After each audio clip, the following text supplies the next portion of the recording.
Greetings and welcome to the Halloween edition of the Sliders Review. And I'm here today to talk to you about Ultimate Spider-Man Season 2 episodes 21 and 22. The episodes entitled Blade and the Howling Commandos. I actually watched the Blade episode back in October and I was going to review it, but I wanted to review it after I watched the Howling Commandos. I just now watched that. Reason why it took me so long, I don't like Ultimate Spider-Man, to tell you the truth. Ultimate Spider-Man has just never really been my thing. Like, it's one of my least favorite Spider-Man cartoon series. And the reason for that is how stupid and silly it is. The animation is gorgeous. Like, I love the animation from the animated series back in the 90s, but my God, this one tops it like majorly. Except for people's faces. People's faces are always weird in this. I don't know why. But yes, the animation is great. Because the animated Spider-Man series in the 90s, it took inspiration from the 90s back to the 80s, 70s, and 60s and stuff like that. And, well, I don't know. Did Spider-Man come out in the 60s? I don't remember. Anyway. But since it's like a more updated version, they could like do even more storylines and more costumes, which they did, but they did it in such a goofy, silly way. And so I truly don't understand why they did this. It could be just because, you know, Disney had the rights to Marvel, and that's probably why they went bonkers, because a lot of this series just went bonkers and stuff. And like, they had him break the fourth wall. They give him that stupid monkey scream, which is so stupid, and he does it like twice in one episode that I'm about to review. And like, they took from the Ultimate comic books, which was okay because, you know, I didn't know anything about those, and so I wanted to understand more about it. But the way they just went about this series is just so bizarre. But I will say this. When they got towards the end of the series with Web Warriors, now that was pretty awesome. They cut out a lot of the silliness. They cut out a lot of the fourth wall breaking in this weird anime-ish, goofy-headed style they had. And you know, they got rid of his. I like to call this Spider-Man His Amazing Friends 2.0 that they had in the beginning of the series, and they later on started bringing in other like Spider-Man and stuff, and that one made it awesome. And then that whole multiverse thing, that's actually what got me started really watching this show. See, at first, I tried to watch it, and I'm just like, oh no, I can't do this. So then I stopped. And then once I heard about like, there were like multiple spider people, and then they brought in Miles and all this other stuff. I'm like, oh, I'm kind of curious now. And they had a Scarlet Spider. I'm like, dude, I love. No, not the Scarlet Spider, the Iron Spider, the red and gold one. I'm like, oh, I love that suit. I love the arms and everything. And so like, I started watching that episode, and I'm just like, wow, this is actually really good. And so like, you know, I was very intrigued. So anyways, the Blade episode.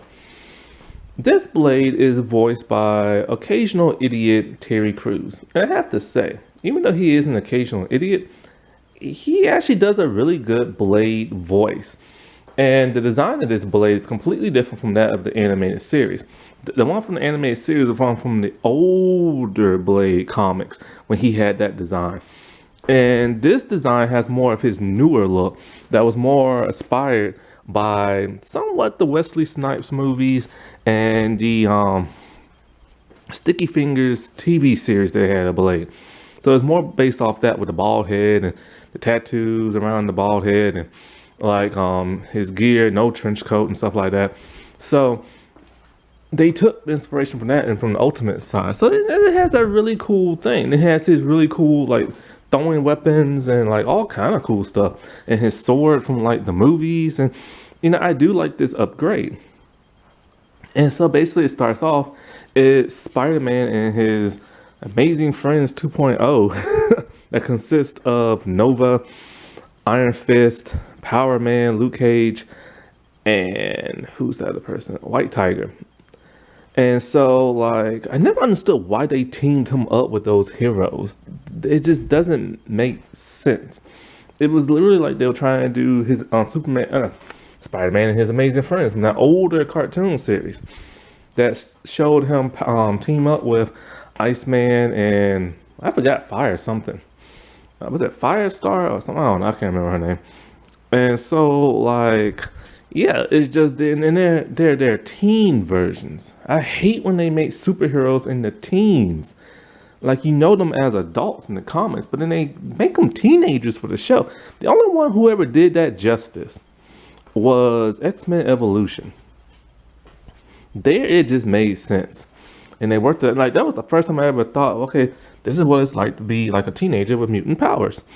And so, like, they're in the graveyard and they're waiting for a contact that Nick Fury has for them. It's a shield contact.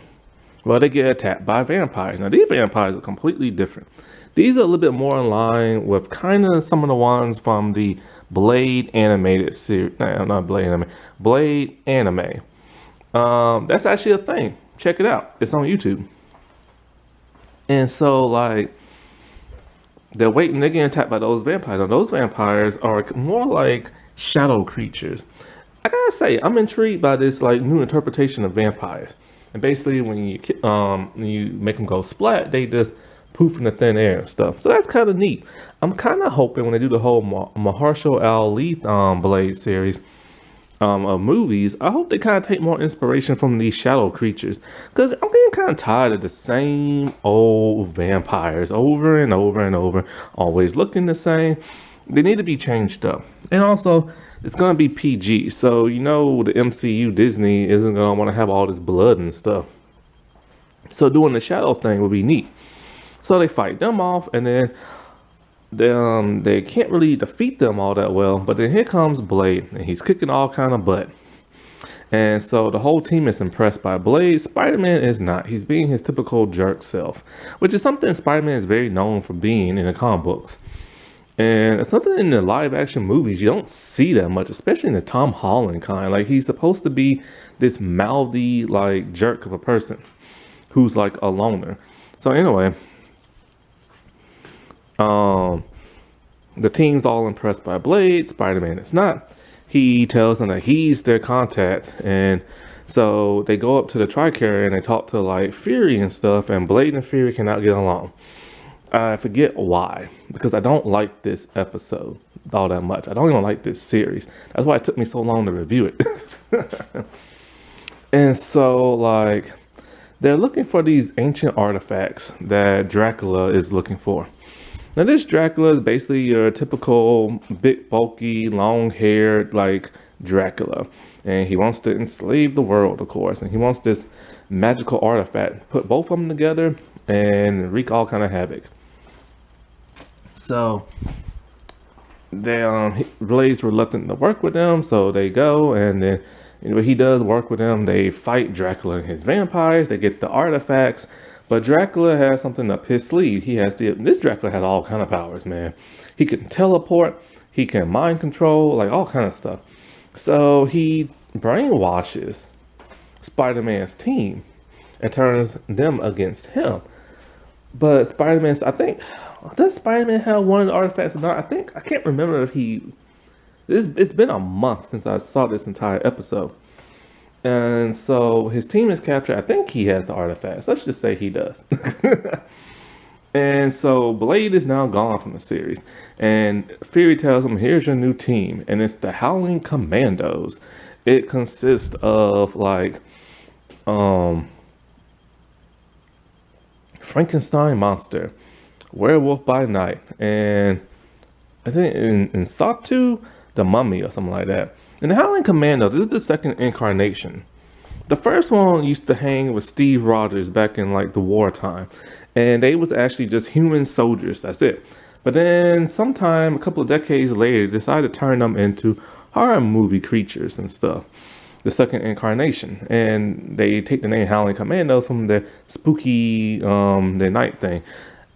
Now they also have Man Thing in this. Now I don't know who came out with this first. Either Marvel did or DC did, The DC has Justice League Dark, which consists of basically the same type of characters and Swamp Thing.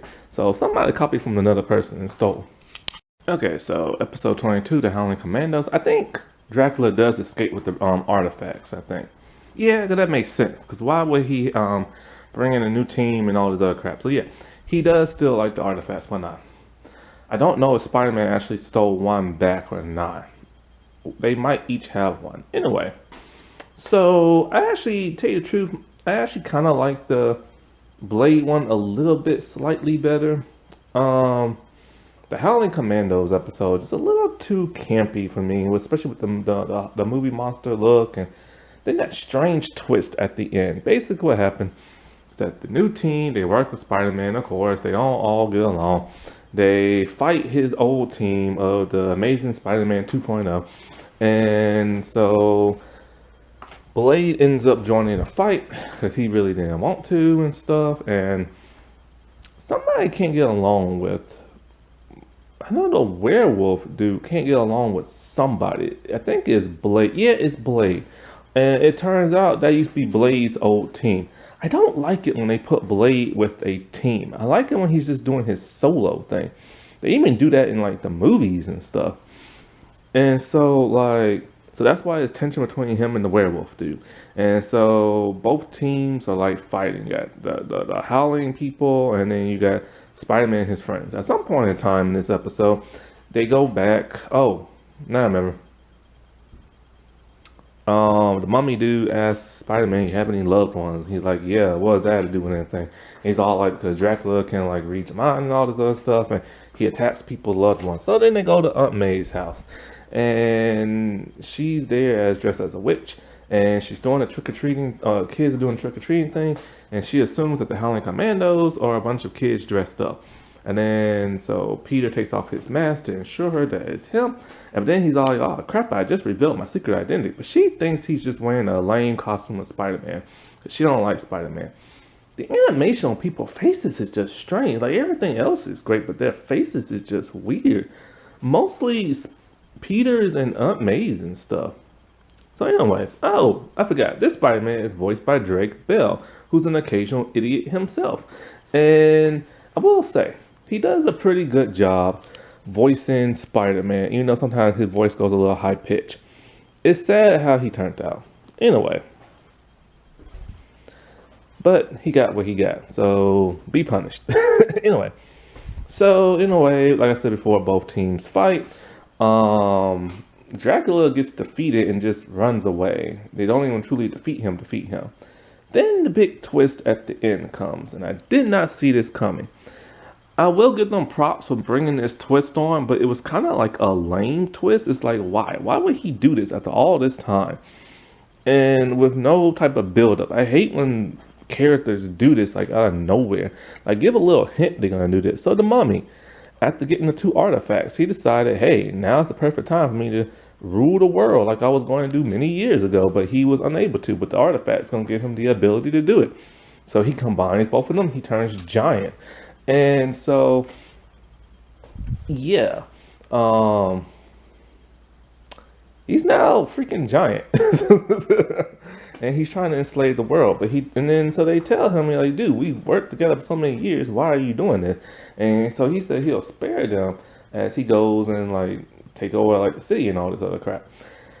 Anyways, so when I said both teams were fighting, I meant like they were fighting each other. Then they started fighting vampires. And Man-Thing comes in. Pretty much his touch is able to like destroy stuff. So, you know, they now have to try to stop the dude, the giant mummy dude. So all teams are working together. Spider-Man and his Amazing Friends 2.0. The Howling Commandos, they fight them. It's pretty hard. Spider-Man is doing his best. Blade is doing his best. Spider-Man gets the final blow with Blade's sword, and then boom, dude gets shrunken down to size, gets taken to jail, and they have some more chatty chat stuff. The Amazing Spider-Man Friends 2.0 don't really do much, but this episode was just okay. It wasn't great. It has to do with the series and the writing and the juvenile writing for this series.